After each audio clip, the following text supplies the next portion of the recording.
FootballWIfe, coming at you with an episode of Football Basics. In this episode, we will start with the basics, and it will serve as a foundation for the other episodes to build on. So, let's get started. We'll start with, how long is a football game?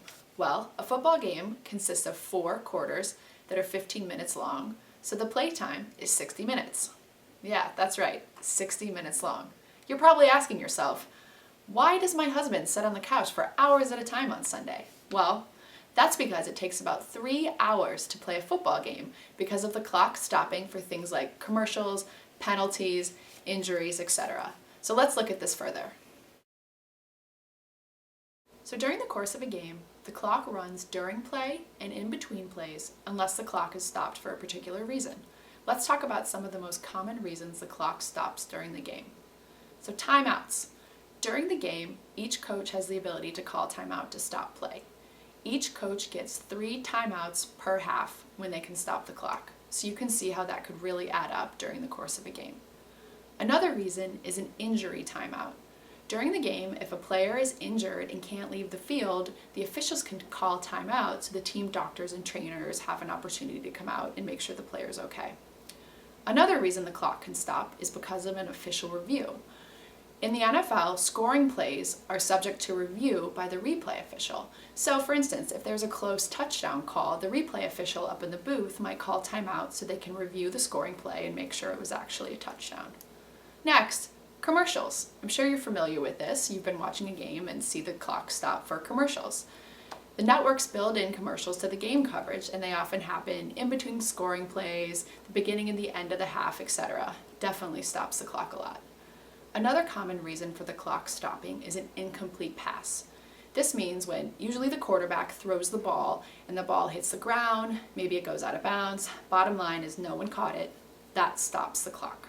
So as some of you more advanced viewers know, there are other reasons that the clock stops during a game. But remember, this is football basics. So those are some basic reasons the clock stops, and we'll go into more advanced reasons in a later video.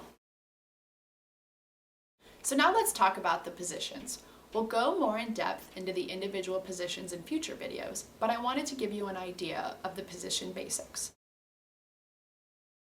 It's good to note that based on the play that the team is running, players will line up in different formations, so this is just one example of how players line up on the field.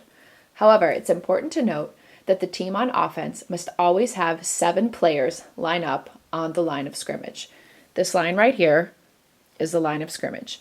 In this play, these 7 players are lined up on the line of scrimmage.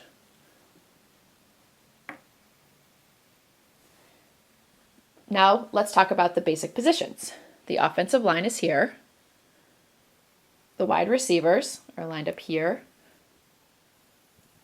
The tight end, quarterback, running back, and fullback. Now we have the defense on the field to defend against this play. As with the offense, the defensive formation can vary depending on the type of coverage that the defense is playing. So let's talk about this example. Here we have the defensive line, the cornerbacks or corners, the linebackers, and the safety. Now it's time for a few tips for game day. Things you can do while you're watching the game on Sunday to help you learn the game. Now I know we talked briefly about a lot of positions, and it can be a little overwhelming to try to learn all the players on the field. So I would recommend every week trying to learn 1 or 2 players, and eventually we'll build up and you'll know all the players on the field. So for this weekend, let's focus on 2 groups, the quarterback and the wide receivers. Now the quarterback is usually the easiest person to spot on the field for a number of reasons. First, he lines up in the middle of the field behind the center. He's the one that's standing there crouching down, getting the ball between the other guy's legs, or sometimes he's standing a few feet back in shotgun and they'll kind of shoot the ball out to him to start the play. Before the play, he's also the one that's kind of looking side to side, calling the play, yelling. The camera also often focuses on the quarterback before the play starts. The next group that's pretty easy to spot is the wide receivers. The wide receivers usually start out wide or near the sideline. And they're the players who sprint up the field in different patterns that are called routes, and they catch the ball and are usually the ones that make the big spectacular plays. So this weekend while you're watching, try to find the quarterbacks and the wide receivers.